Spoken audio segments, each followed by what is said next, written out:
Hello and welcome to another episode of Tradie Wife Life. I'm joined today by the very lovely Clea Jones. Clea and I have worked together a couple of times. We met through a business coaching program, if I remember correctly. As business coaches, we have our own coaches. We like to stay ahead, and the only way to do that is by engaging with somebody who is ahead of the game of us. And Clea is in the same position. We were working in the same coaching program together for some time, and it afforded us the opportunity to have a great chat. Gosh, Clea, that must be like 2 years ago, maybe even longer now. And you came and did a session with some of our clients to talk through copywriting at the time. But holy moly, has the world changed since then? Clea Jones, thanks so much for joining me today. Thank you for having me. It's good to see you. Absolute pleasure. Likewise. Clea, can you tell our listeners, because most of them won't be familiar with you just yet, who are you and how did you come to be talking to me today? So my name is Clea Jones and my business is freelancecopywriter.com.au.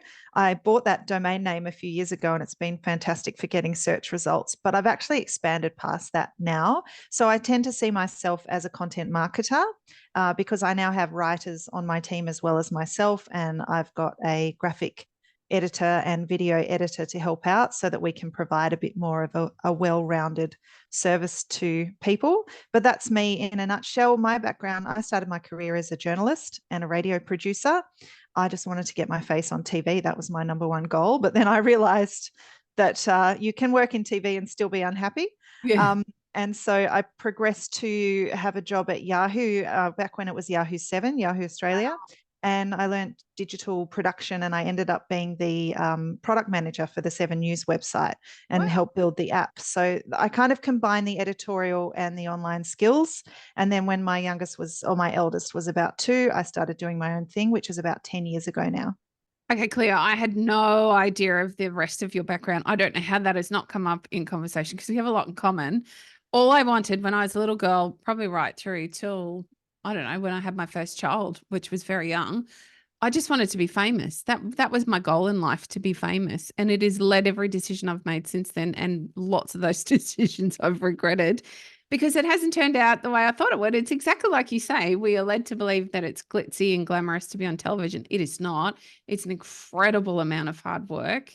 And sure, it might afford the top 1% a beautiful lifestyle, but they are working very hard in between enjoying that lifestyle as well. So I love that we have a few commonalities there.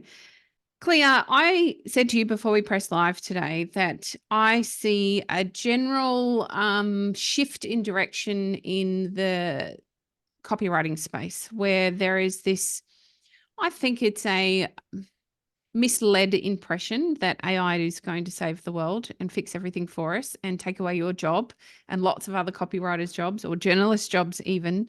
And I'm going to call bullshit on it. I don't believe that it's true. But I wonder what's your opinion on AI and whether it is the beautiful white horse that's riding into the room ready to save us all. I often say to people, Nicole, that AI is the biggest load of crap since the emperor had no clothes. Perfect. And a lot of people agree with me. I will confess that at the start of last year, at the end of 2022, my business was doing really well. I'd come through COVID really well, had a fantastic client base, and I thought I'm going to start 2023 and the only way is up. And generally at the end of the summer holidays, the phone rings and I'm busy. Last year that didn't happen. And AI just completely pulled the rug from under my feet. And it was really personally devastating because I've always hung my hat on the fact that I'm a writer, and all of a sudden a robot was doing it for me. So it took a lot last year to stop, realize that I had to rebuild, figure out what I was going to do. And I got excited actually in the start about ChatGPT. When I first saw it, I thought, well, this is this is going to make my life so easy. Yeah. And a client said they wanted an article, and I was really busy. And I went, ChatGPT, and I sent it over. And she rang me in 5 minutes, and she went, "What is this? This is terrible." Yeah. And that was my first lesson. You cannot cut corners in this life. No matter what you do, you can work smarter, not harder. But there's certain corners that can't be cut. And while ChatGPT, I use it to get off a blank page, to give me ideas to help me start an article. It gives the same information to everybody regardless. Yes. So you can start to see if something's come through from AI. Mhm. A lot of the information is false. And I learned that when I was trying to help my 11-year-old with his homework. I said, let's just chat with GPT. I don't have time. And then I researched and I said to him, look, this isn't true. This Yeah. is wrong. This is wrong. This is wrong. And he went, oh yeah, Mum, gosh, I think I'm going to actually have to try. And I said, yeah, absolutely. The other thing is, and I don't know if you've noticed this as well, if you receive a message or even if you see a comment on LinkedIn these days, that's really obviously AI generated, Yes. it is such a turn off Mm. because it says to you, this person wants my attention, but they're not actually invested in my attention. So I actually think it can do a lot more damage to your brand than good if you're not using it in the right way. Um, People want that personal connection more than ever. There is value. I even find in picking up the phone and speaking to people Yes. because they want authentic and personal. So, unfortunately, AI it is a shortcut. It's Mm. not the shortcut we all thought it was. And what I found in the end of last year is people who had kind of dumped me for AI rang me up and said, "Oh, actually, we want you back." Partly because they realized it wasn't doing what they wanted, and partly because they realized even if AI is a tool that can be used for marketing and to grow your business, they need to focus on other things. They've got other projects. They want to be giving people their face-to-face time. So they're happy to let me run a machine if that's their preference, or they're happy for me to do it from scratch. So I've got the green shoots back again, and I've got my confidence back again because there is still a massive place for copywriters and content marketers, people who put together the strategy in this world. Yeah, it's the one thing that it misses. In fact, it misses a whole bunch. And you're absolutely right when you're saying it's telling everybody else the exact same thing it's telling you. And so it's a very quick way to discredit yourself and take away your authenticity and just make yourself one of the crowd rather than exactly the opposite, which is what you're trying to do, stand out and offer some value. I do love, though, you reference getting off a blank page. I do believe it's a tool that can be utilized to get us started, to give us inspiration. And I think that's the way we need to think about it, as a tool, as a first step, rather than the solution to all of our problems, which is what it's being waved around as. And I also don't think it's a big threat to any of us. I think even when I see AI is being utilized in a whole bunch of project management tools within the trade space, and it works incredibly well for doing some really basic tasks that can often get a tradesperson stuck. Like, for example, it's creating responses for tradespeople so they're able to effectively and quickly communicate, or it's assisting with proposal or quotes, which again is really quick and easy for them to be able to get moving so they can focus on some other higher value tasks. So I do see that it's got its place. However, I don't think AI is going to take over the world the way we were all led to believe. And you would have been in the room the first time our coach did a big presentation about AI. And he was showing us stuff with it was the dubbing. It was the big thing about the dubbing. And so how it could take his voice and put it on another person, or take another person's face and put his voice to it. It was just absolutely mind blowing. And, I don't actually see a lot of that happening. If you just go to Netflix for 5 seconds, they still can't dub any of the television shows I see on there. I tried it with my own voice using Descript, which is one of the tools, but it sounded like I had been murdered and replaced with robot Clea. And you would never ever put that out. And there's been some stuff in the news lately that they're actually quite nervous about releasing the technology just because it can really go in the wrong direction. Yeah. So yeah, no, I won't be putting robot Clea out there for the time being. All right. All right, Claire, let's talk about copywriting. What role does copywriting have in a trade business? That's a great question. At its core, copywriting, and I don't know if this is a bit sinister, but copywriting is psychological manipulation. It's leading a horse to water. It's getting people excited. It's my partner's in sales, and he says, explain the problem and the pain point, and then press the bruise. So there's actually really clear formulas that you can follow.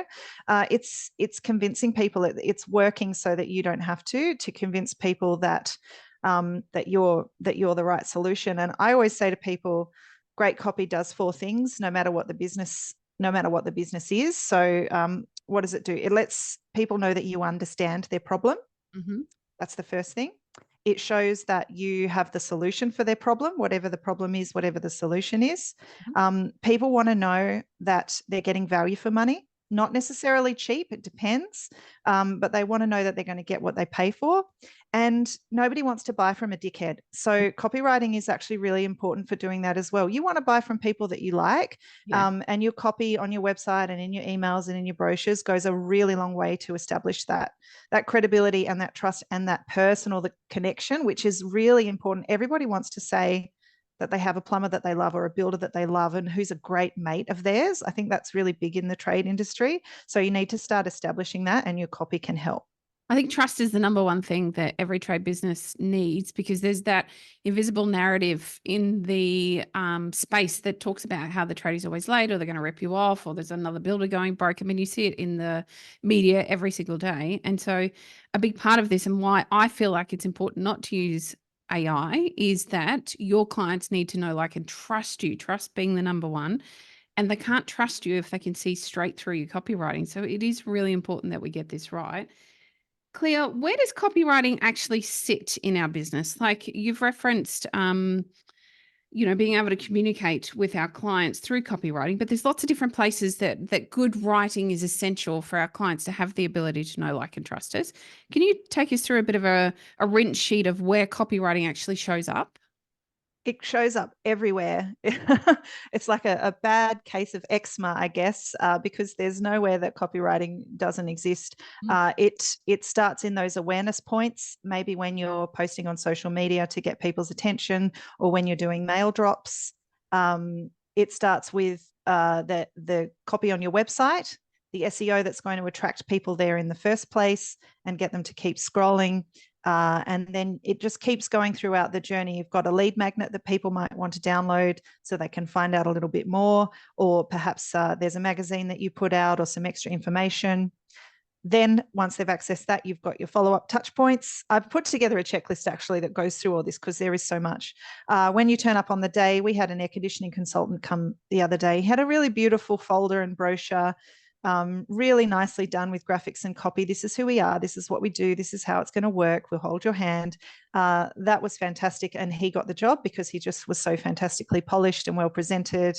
That was just the icing on the cake. And then step one, what are you going to do? How are you going to help people? So it's possible to create some information and some emails as the job, just before the job and as it proceeds. And then, of course, it's not done when you're done, because as we all know, word of mouth referrals are what you want. And a lot of people forget to ask for it. So it can be as simple as, thank you so much. Let your friends know that we exist. And then a regular newsletter just to remind people that you're there. This is what you've been doing. You're still available. You're still fantastic, because they move on and forget. And a lot of the time they assume that you're not available anymore, or you're too busy. So you have to remind them and let them know. So it goes on and on and on. It's a very hungry beast, the marketing beast. And there's an amount of evergreen copy that you can create once and reuse and reuse and reuse. And then there's some more regular dynamic content that you can probably put together on a monthly basis. So content's what we're talking about today, at its very core. And content, like you say, is part of everything that we're doing within our trade businesses. And yet it seems to be that elusive beast that most of us aren't clearly thinking about before we begin. Is there a point at which we should begin, like something that starts the ball rolling? Yes, that's a very good question. Let me think about that. And this is, this is why a lot of people leave copy in the too hard basket, because they go, oh, that list is so huge. What am I going to do? The key thing is probably to think about where you're lacking. Do you need new customers at the moment? Do you need your customers to be more informed so that the process is easier? Would you really like to have some new referrals? Would you like to build up? Just write down all the things you need and then look at what's the priority and start there. So if it's really the kind of mid-customer journey when you're trying to do the work and you've realized that some information would help them, start with that. If you're new and getting started, then you need to look at the other end of the funnel and how can you attract people to your business. And something I want to say too is, while I love copy and words and writing, don't rule out the power of video and putting reels out there. That some little before and after shots can be a fantastic way to get that attention. It doesn't have to take forever. They don't have to be long videos. You don't have to appear on camera if you don't want to. But reels are really powerful as well. It's a great way to show your integrity, and it's a shortcut almost to showing your integrity. Lots of our clients reference, well, it's so boring. Let's take a plumber or an electrician, for example. So most of the work that they do, you don't see except for the fixture or the fitting. But what's really important to a client is to understand what's going on behind the wall sheets, because as a client, as a layman, I don't have a clue what's in behind there. And if you show me that your pipes or your wires are super tidy, you've cleaned up as you go, that's really demonstrating your integrity. And you can do that in 30 seconds. Like, that's so much more than a big script could follow through, or a great big blog post could demonstrate, because you're showing it in your image form, but it still needs to be backed up with some great copy, because not all of us consume that media and understand what we're digesting or can align with it. Many of us still need the written word then to follow through on that. So even captions for your reels, etc. Clea, do you recommend that they should be done in a professional way, or is there a set of guidelines in that area that could help all of us? The guidelines that I like to apply for reels is tell them what you're going to tell them, and then tell them what to do. So, hi, I'm Bob. I'm fixing this tap today. The owner said he hasn't been able to get it to stop leaking. Then, maybe a still of the tap and maybe a time lapse video of it being fixed. And maybe a voiceover or some captions. This is what we did.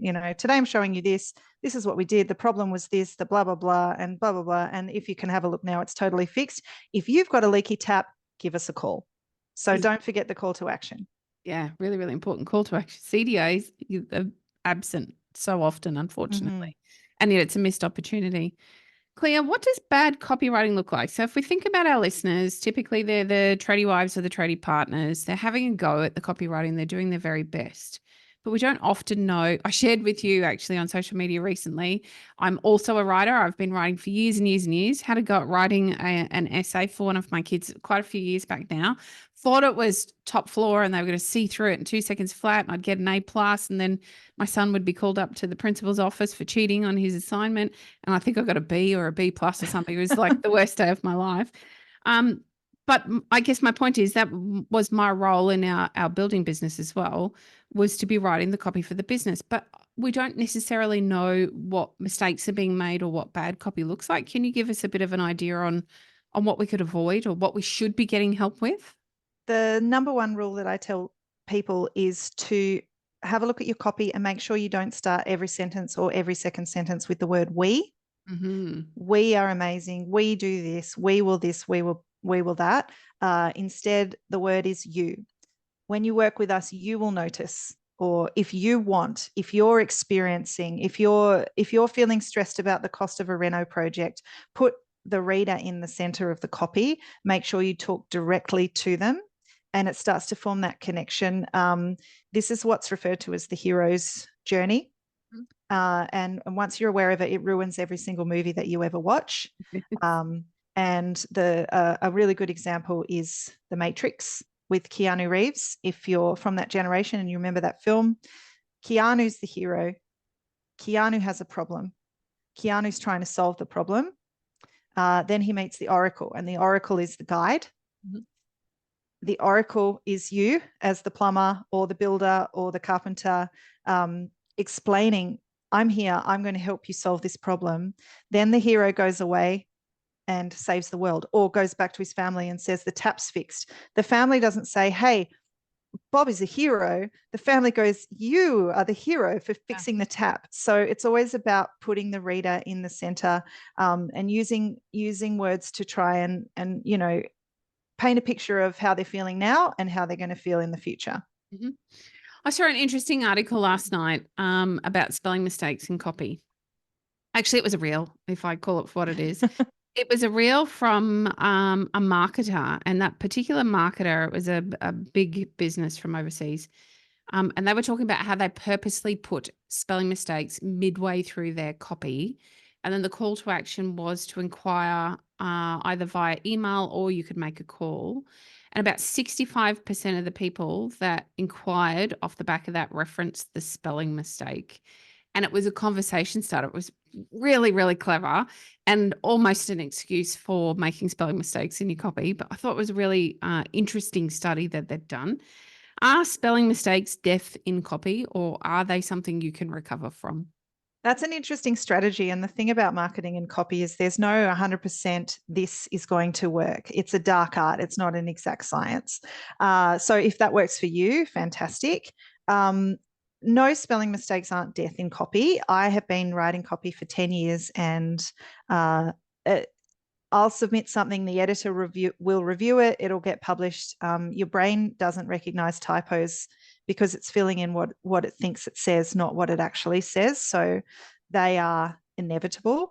I like to have things looking clean and schmick and perfect. But you will always get a percentage of people who don't notice it, probably the majority. Then you'll get a percentage of people who notice it and go over it. And then you'll probably get that 5 to 10% of people who really want to pick at you and point it out, and who might turn their back because they don't think the copy is good enough. There's always 5 to 10% of people who are massive critics. So I wouldn't panic and beat yourself up if you see one, but I think try and, especially just if you want to establish that trust and credibility, put yourself apart as top level. If you spot a typo, fix it. There's lots of tools out there to help you with it. You don't have to do it all on your own, because your brain, I'm very much that skim reader. I can read a paragraph really quickly and get the gist of it. I don't need to recall all of the information inside it. So I rarely see grammar errors, rarely see them. I work with someone, Warwick, who is a digester of every single word in a piece of copy and can call it out. It's like a red flag to him, or a bull running at him at a fast pace. He sees it and it's quite irritating to him. And it's a great polarizing opinion for us in our business to be able to ensure that we can cover both bases, because sometimes things just need to be said really quickly. We need to get out there and address an issue. And sometimes done is better than perfect. And then I would say probably 95% of the time, that perfection that he runs at with the copy is super important for our business, and just conveying, again, that know, like, and trust factor that our clients need to see, or our potential clients. Let's talk newsletters, because it's one of those things that lots of trade businesses aren't currently doing, and it's a missed opportunity for them, and not as hard to put together as perhaps we all think it might be. Clea, there's some basic things we should include in a newsletter, and how frequently should we be putting them out to the world? That's a great question as well. I think a monthly newsletter is enough when you're a small business. People like real estate agents, they end up emailing every week, but it's a very different world for them. And you can format it the way you want to format it. But if you want a bit of a formula, hi, it's such and such from my business. This is what we've been up to this month. Mention a couple of projects. You might want to talk about what's going on in the news. Labor shortages are still a problem, or interest rates are causing this, or we want to reassure you about this. We've got some time. Don't forget that call to action. We're going to have some time in this month, or we've booked up this month, but we're taking bookings now for December, or our calendar's open for this. And if you have a special offer, maybe something that you can include, a bit of a sweetener or a bit of a discount, and you can put that in at the end, and people can click to accept the offer. So some photos, if you've got time, and if you want to work with somebody who can support you, perhaps a longer article, because if you're sending people out to an article, then that's boosting SEO for your website. Google likes it because it's organic. Any industry updates or news, or kind of heading those questions off at the pass. So someone might ring you, what are they going to ask about this month? And then always include a call to action, because you want the new business even if it's in a year's time. Totally. Clea, subject lines with emails, are they important? Again, it's a dark art. There is no one out there who is 100% going to say, this is the subject line that is going to get you 50% more opens. Yeah. You can be straightforward. You can be fun and funny. You can be mysterious. Just try and include something that's going to get them to click. Important news from our team, or some fantastic examples, something that's going to trigger that emotional, oh, I want to know, that's going to have them say. So instead of just our monthly newsletter, that's not so exciting, but tips from a blah, what you need to know about blah. So something that gets people excited and they want that inside information. The only thing I'd say to steer clear of is just something really straightforward like monthly newsletter. Generally, there's a subject and an intro line, so you can put that in the intro line. Take a look at our monthly newsletter. Yep, love that. Blogs. So another piece of content that I think most trade businesses are not currently using the opportunity to create some information for their business. And I would suggest mostly it's because they don't know what on earth to write in a blog post. Clea, can you give us some ideas on what makes a great blog post, and then what do we do with it? Yes, good question. Again, what makes a great blog post? The questions that your customers ask over and over again, and in the back of your mind, you're thinking, how do people not know this? Or if I have to explain this one more time, I'm going to go insane. That's a great place to start if you're a trade business. So you can say, hey, you know what? There's a link to my website. Again, you're giving the customer the information and you're telling Google that you're interesting and worth checking out. Again, the format for a blog post, tell them what you're going to tell them what to do. Break it up with headings. I think people get really scared and overwhelmed because they think they need to be writing at year 12 or university essay level. People don't read at that level. When people are on the internet, they're reading at the level of a 9-year-old. You don't have to use big words. Actually, the simpler, the better. Yep. If you can break things down to lists, that's fantastic. Just share the main points so that they're ready to contact, so that if they're an existing customer, they're informed, but if they're a new customer, they want to contact you and find out a little bit more. Try and include some images if you can. And my big tip, once you've created this blog and stuck it on your website, you're going to be sitting there going, oh, nobody's finding it. So break it into chunks, put the chunks on your social media. So then you're keeping new people informed and sharing more regular information. You can jump into Canva if you're comfortable in Canva and turn it into an infographic. You can read out the key points or turn it into a little reel as well. That's quite easily done. Just repurpose. You can host an information session and invite people to jump online and say, here, I'm a builder. This is an Ask Me Anything session. I'm going to talk about this. And at the end, let me know any questions. So when you're thinking about writing a blog, keep thinking as well about how you can reuse and repurpose it. And then as well, you can add it to your newsletter and reach more people that way. I love that. You're taking one piece of content and leveraging the time that you've put into that content so that it can be widely shared, because there are so many areas that little piece of content can be used. Is there a minimum and a maximum amount of words that should be in a blog post? I think 300 to 400 is the absolute minimum, because I think it just kind of looks a bit like short and haphazard if you go any less than that. And look, you can write 2,000 words. I have clients that I had a client that sold commercial kitchen equipment, and they commissioned a series of 10 5,000 word blogs, and they're still there. If you search commercial pizza oven, they're still there at the top place because they're 5,000 words. They were very hard for me to write. But if you go long and pack in information, and a lot of trade businesses actually do this because it really shoves you to the top of SEO, yes. But it still has to be well written and include all the right touch points with links around the website and the right SEO keywords. So there's a little bit more to it than that. But yeah, if you want to go 2,000 to 5,000 words, go for it. I take my hat off to you if you're going to write that many words. I wanted to touch on how important it is to answer some of those questions. So I haven't written on my blog for probably 7 years. It still ranks really highly, and there's a couple of terms that it's still top of the list for. I have an old course on there that people still buy even. Like, it's just this evergreen content that is constantly searched for. There are 2 questions that are always answered. One's about a builder's clean, because people don't understand. It's a real frustration point. They expect a builder's clean to be super clean. And so there's often questions around a builder's clean and what they can expect, or what a builder's clean even is. I think that's the name of the article. What is a builder's clean? And then the other one is about, here's the title. It's Tuesday, Where's My Builder? And it ranks so incredibly well, because it's just an article talking about the fact that your builder is not going to be on site every single day of the week. They're going to come and go. But they're common frustration points for a client that most builders or tradespeople aren't thinking to address. And so where do we go when we've got a problem and we need to solve the problem? We go to Google. we tell it what we need to know, and then suddenly a blog post pops up that you've taken the time to write and give them that information. Now that helps with then that organic ranking so that your target clients can still see the blog post or your website when they're searching for you. But I just really wanted to give some credit to how important it is to be solving some of those everyday problems that your clients might have when dealing with you. Because let's face it, they're going to have some frustrations or problems as they deal with you. Let's get them out, talk about them, address them the best that we can right from the very beginning instead of leaving them until they're Googling and finding somebody else's solution rather than yours.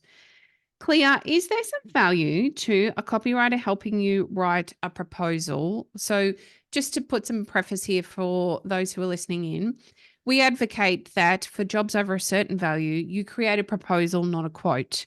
So, you become very hard to quote against. So, so often clients are told that they need to acquire 3 different quotes so that they can be best informed about who to choose. And so they go off and they do the 3 arbitrary quote thing, but they don't really understand um, apples and oranges. They're often quoting very, very differently. And so I wonder how much value there might be to having a copywriter assist you with the basic proposal template that then you can copy and paste some of that quotation information into. It's definitely a good idea. A copywriter can help you structure it. Again, a lot of people, when they do proposals, they tend to start about themselves. That it's kind of better to put that towards the end because, again, we want the client to be the hero. So we want to talk about their problems and their, those touch points, press the bruise, give them the fear. And again, if you think your quote might be higher than other people, then you have to explain why. And so putting all that information up first and just breaking them down, letting them know why you're, what the project's going to involve and why the costs are the costs. And then you can talk about yourself at the end. And don't forget as well to put some past project examples and some testimonials. There's lots of ways to beef things up and make it look nice. And so, yes, you can do a one-off project with a copywriter to get that all ready to go. And then if you've got something really important that you're a bit nervous about, touch base again and just offer to pay an hourly rate for some help or proofreading. Clea, how do we choose the right copywriter for us in our business? That's a great question as well. I would definitely look for somebody who has worked with tradies before and has an understanding. Something copywriters say, I'm the journalist, not the genius. So if you can find someone who used to be a plumber or a carpenter, fantastic. That's great. But generally somebody who has a good level of general knowledge about the industry. But you've got to think the copywriter's genius, if you want to put it that way, comes from being able to look at things from the customer perspective. I have really boosted my skills working for trades after I did a big renovation on my house, because I can now say to builders, when I was doing this reno, this is what I wanted to know. This was the stumbling blocks that I came across. This was what I had no idea, I wasn't aware of. I think we do think we go in quite well informed, but there are just those really essential points of information.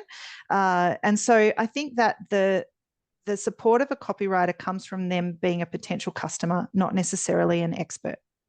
I think that's the exact same reason that tradie wives are the superpowers in many trade businesses, because they don't understand the trade. So they understand the transaction from a client's point of view and the fear that often comes with that. Because let's face it, most of our clients are either frustrated or full of fear in one form or another when they're engaging us. And that's an opportunity for you as a business owner to solve some of those problems along with doing the plumbing or the plastering or the painting or whatever it is. That's really by the by. The real important opportunity here is for that customer interaction. And if we're curating that mindfully through using our copywriting, through understanding a customer's journey and supporting them through it, we create that business that ultimately others want to use, because I, as the customer, has told everybody about my amazing experience with them because it stood apart and it was really, really different from everyone else. So if you're listening, copywriting is super important. It's not something a machine can do. I think we've dispelled that myth for you really clearly today. Even if the machine can do it, there's going to be a point in your business where you don't have time to control the machine, and you don't trust that what the machine's putting out is the quality that it needs to be. So even if your budget is very limited, you can still reach out to a copywriter, say, look, I'm happy for you to use ChatGPT and just refine it for me. Maybe you have a monthly chat and the copywriter goes away and puts things together. There's always a cost-effective way to do it. but yeah, give AI a go if you want to. But I hope that in using it, you get yourself to the point where you can focus on other things and outsource and get help in this area, which is the point of growing a business in the first place. That's right. Buying back your time as quickly as possible. Clea, as usual, it's a pleasure. I could talk about writing all day. It is one of my, marketing full stops, one of my very favorite subjects to talk about. If our listeners are listening in today and thinking, okay, I really need to speak to Clea, how do they go about finding you? A couple of options. I've actually put a page on my website. So if you visit freelancecopywriter.com.au/tradies-in-business, and I think we'll put the link in the show notes. Absolutely. There's a content marketing checklist that you can download and go, okay, what do I need? What have I got? What's my priority? There's a small offer there. If you'd like me to have a look at your website, check it for SEO and copywriting, I'd be really happy to do that. Mm-hmm. And I've also got a package that lets you hire me for a day. And that's when we sit down, look at what you have, look at what you don't have, look at what you need, look at where the easiest wins are, look at what the next most important thing is. And at the end of the day, you'll have a complete strategy that you can apply to your business. And whether you want my help with that or not, that's up to you. But this is just really helping people get off that blank page and have the support of somebody who's been there and done that. Love it. It's a great opportunity. We'll pop all of those links into the show notes for you, and most definitely go and check out that checklist at the very minimum. Get started on paying some attention to your copywriting. Clea, thank you for joining me. Thanks for having me. Absolute pleasure.